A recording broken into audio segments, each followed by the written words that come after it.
প্রাথমিক স্কুলের ছাত্রের থেকেই উদ্ধার ড্রাগসের খালি কৌটো। স্কুলের শিক্ষকের রুটিন তল্লাশিতে ছাত্রের পকেটে পাওয়া গেল মাদকের খালি কৌটা। খবর পেয়ে ছুটে গেল পুলিশ। বর্তমান সময়ে দেশের আনাচে কানাচে হুহু করে বাড়ছে ড্রাগস আসক্তদের সংখ্যা।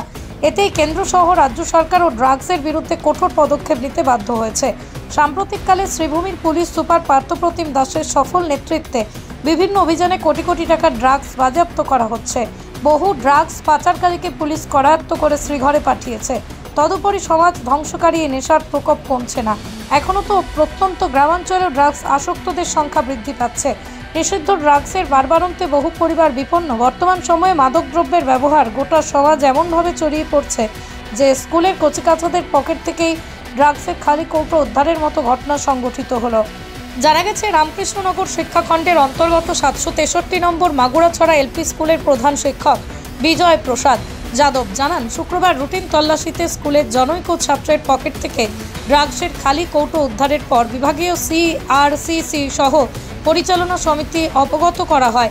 ছাত্রটি অবশ্য স্কুলে আসার সময় স্কুলের সম্মুখে থাকা একটি পরিত্যক্ত ঘর থেকে খালি কৌটো খেলার জন্য সংগ্রহ করছিল। কিন্তু প্রত্যন্ত গ্রামেও যে ড্রাগস আসক্তরা রয়েছে একথা ভাবিয়ে তুলছে সবাইকে। ফলে খবর দেওয়া হয় স্থানীয় পুলিশকে। সঙ্গে সঙ্গেই নিভিয়া পুলিশ স্কুলে উপস্থিত হয়ে খালি কৌটোগুলি জব্দ করে। পরিত্যক্ত ঘরটিতেই তল্লাশি চালায় পুলিশ। এ নিয়ে তদন্ত অব্যাহত রেখেছে। গতকালকে আমরা একটা ছাত্রের কাছে কয়েকটা কন্টেইনার পেয়েছি। এটা আমিও জানি না কি এর মানে একটা পকেট আসিল প্লাস্টিকের।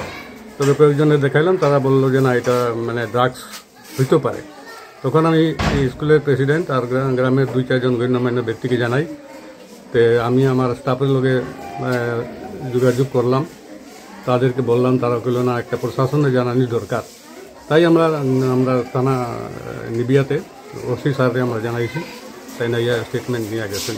তো স্যারে আমরা জিজ্ঞাসন এরা মানে কই পাইছি তারা। তো এই স্কুলের সামনে যে একটা ভাঙ্গা ঘর আছে, এটাতে মানে হাফ পরে ছাত্ররা যায়, এখানে যাওয়ার পরে তারা খুঁজিয়ে আনছে। আনার পর মানে তারা তো বাচ্চারা যে কোনো কিছু পাইলে মানে ধরবো, লাল নীল ঢাকনা আসিল তার ছোটো ছোটো। দেখাইলো আমরা। তো এটা আমার স্যার অ্যাসিস্ট্যান্ট স্যারে রজিত স্যারে মানে এটা কালেকশন করিয়ে রাখছেন। পরে গিয়ে আমরা দেখলাম যে না এটা তো মারাত্মক জিনিস আছে। এই বয়সে যদি ছাত্ররা এইরকম যদি প্রশ্রয় পায়, এক বিরাট সমস্যা দাঁড়াইব। তার জন্য আমরা একটা পদক্ষেপ নিছি। আমার CRC যারা মিডিল স্কুল তাদেরও কল করছি। তাই না ইয়া পেলে না আমরা প্রশাসন নিবিয়া আউটপোস্টে জানানি দরকার। খবর পাইয়া স্যারে লগে লগে আইসেন, আইয়া সব স্টেটমেন্ট নিয়ে গেছেন, কন্টেইনার লইয়া গেছেন।